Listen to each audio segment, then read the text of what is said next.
Hello doll fans, and welcome to my channel where I sit and talk about, well, dolls. Sometimes it's Barbie, sometimes it's Illy, sometimes it's Monster High, sometimes it's a Disney princess. You get the point. My name is Daniel, and I am the Barbie book boy.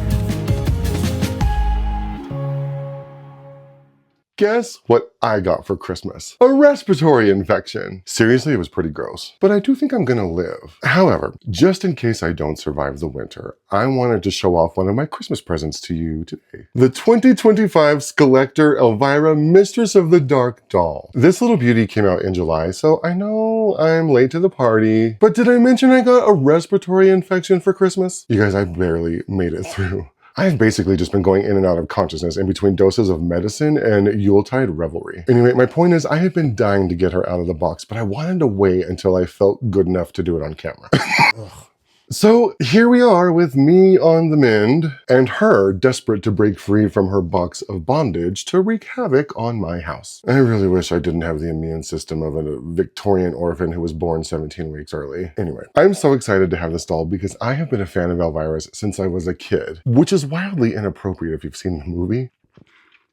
It is so hard to stay hydrated with a constant fever. Anyway, Elvira is just good, campy fun. I also happen to have the 2023 Elvira Monster High doll that I got signed by Cassandra Peterson at Comic-Con. And I actually have a funny story about meeting Elvira. So there I was, standing in line for the meet and greet, and I'm like watching her, and I can see her off in the distance, and I'm so excited, and I'm freaking out, and I'm trying to prepare what I want to say because I've waited my whole life to meet this woman. So I get to the front of the line and I hand her my doll and she's gonna sign it, and I've prepared my speech and I finally work up the nerve and I say to her, I just have to tell you, as a gay man, I have worshipped you my whole life. And Cassandra Peterson, who wasn't in her Elvira drag at the time, but it's okay, I didn't care. She got this kind of pensive look on her face and she looked down at the ground and she's kind of nodding and she says, well, you should.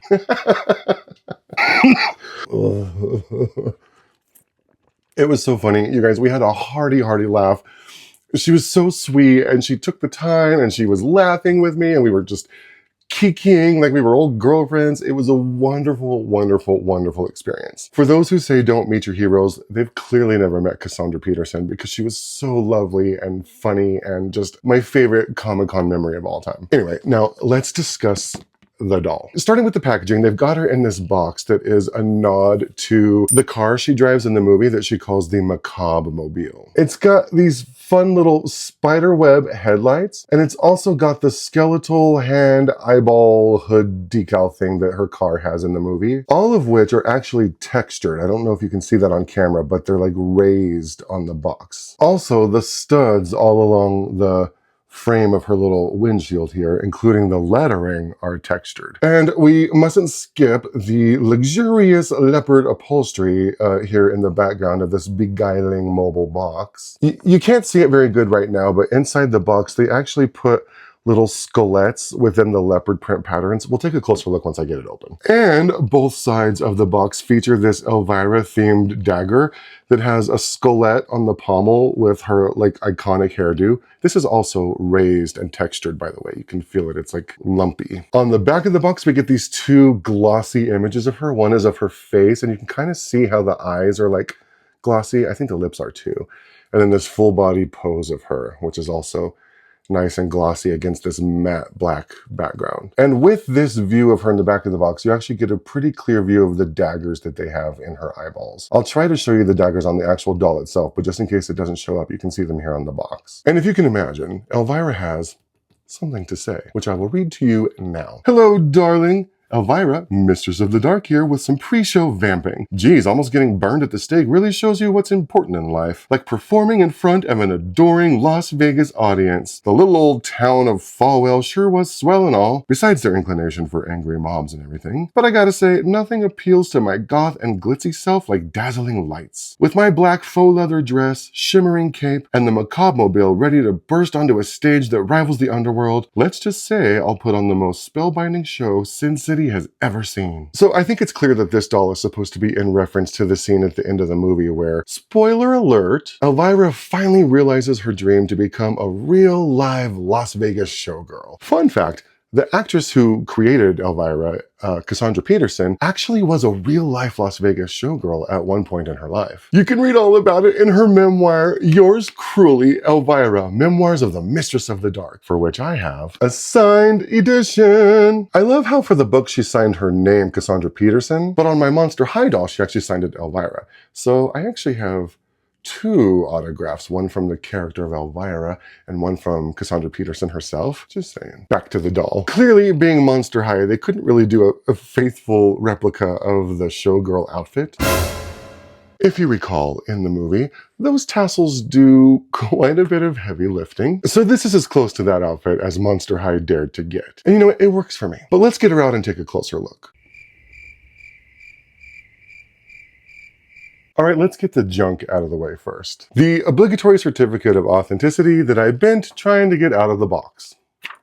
A weird curved little saddle stand, and what I assume are like leg braces that we'll figure out later. And then just a normal Monster High base.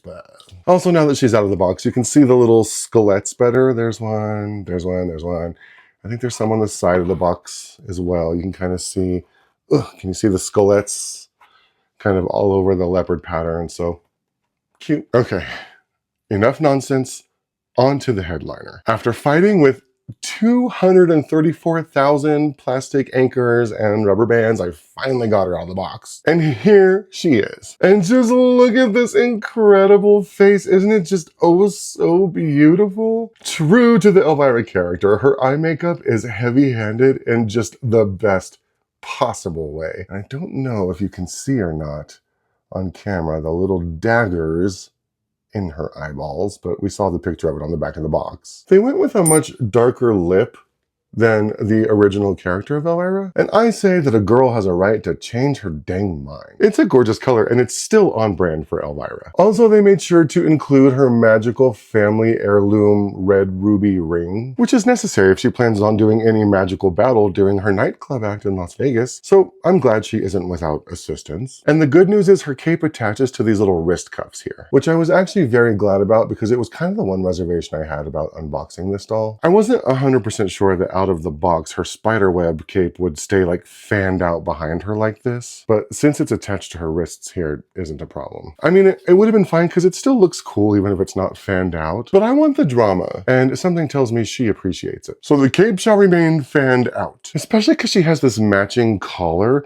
that would just look silly without a cape fanned out around it. We're all thinking it. They just make sense together. Now, moving on to her jewelry and armored breastplate, they have graciously blessed us with vac metal as opposed to matte plastic. And all I can say is bravo, Mattel, bravo. These are the vac metal embellishments that we all deserve. And frankly, we should be able to reliably expect that with these Skeletor dolls. So no fooling around, Mattel, with any future Skeletor dolls, okay? Anyway, tangent over. They gave her snakes for earrings that have this cute little skullet at the top of the earring where it meets the ear, which is perfectly on brand for a real live Mistress of the Dark. And so this breastplate itself, which I took off so you can see better, is really cool, but slightly mystifying to me. It kind of resembles a bat, like these are bat wings here. And I like that the little dangly chains end in like a spider web and a skull, even though this skull isn't a skullet necessarily. And it's a cute way for her to sheathe her little dagger that has a skullet here on the pommel. But as a whole, I don't exactly know what this piece is supposed to be. Part of me thinks it might be something to like remove the entire outfit and just have her wearing nothing but this breastplate. That way, it might serve to more accurately represent the original skimpy little showgirl outfit that she had on in the movie. Just as an option, this and like nothing else. But that might be a bit much, a bit too risque. Besides, this cape is actually attached to the dress itself, so it would look weird if she had the breastplate, nothing else, including the cape. And I'm not going to put this poor little dear through that indignity because I'm not a monster. Besides, her dress is actually pretty cool, so we won't be casting any aspersions on it anytime soon. So if you look closely under this like faux leather front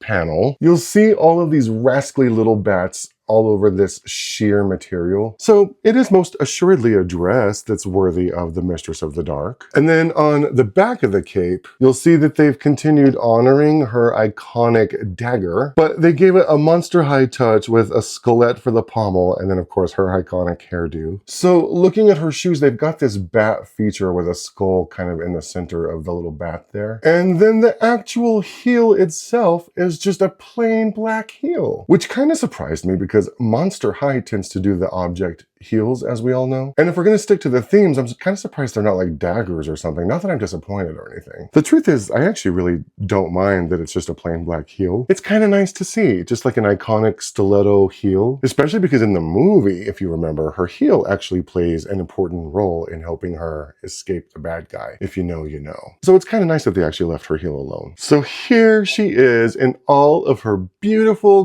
gothic glory. I love this doll. I love the Elvira movie. I even love the sequel, Elvira's Haunted Hills. I loved meeting Cassandra Peterson in person. And if you haven't read her memoir, it is imperative that you do. Because let me tell you, this woman's life has been one hell of a wild ride. So there you go, my thoughts on the 2025 Elvira Skeletor Monster High doll. Thank you so much for watching. I'm going to be doing these doll reviews weekly, so if this is your thing, then stay tuned. Oh, and while you're here, don't forget to like, comment, and subscribe. Leave a comment for Elvira, Mistress of the Dark. Thank her for gifting us with these unrealistic eyeliner standards for the past 4 decades. Compliment her on her campy horror power. Ask her how she gets her hair to do that. I know you aren't exactly known for being a great cook or anything, but do you think you could maybe whip something up that could help me defeat this blasted respiratory infection?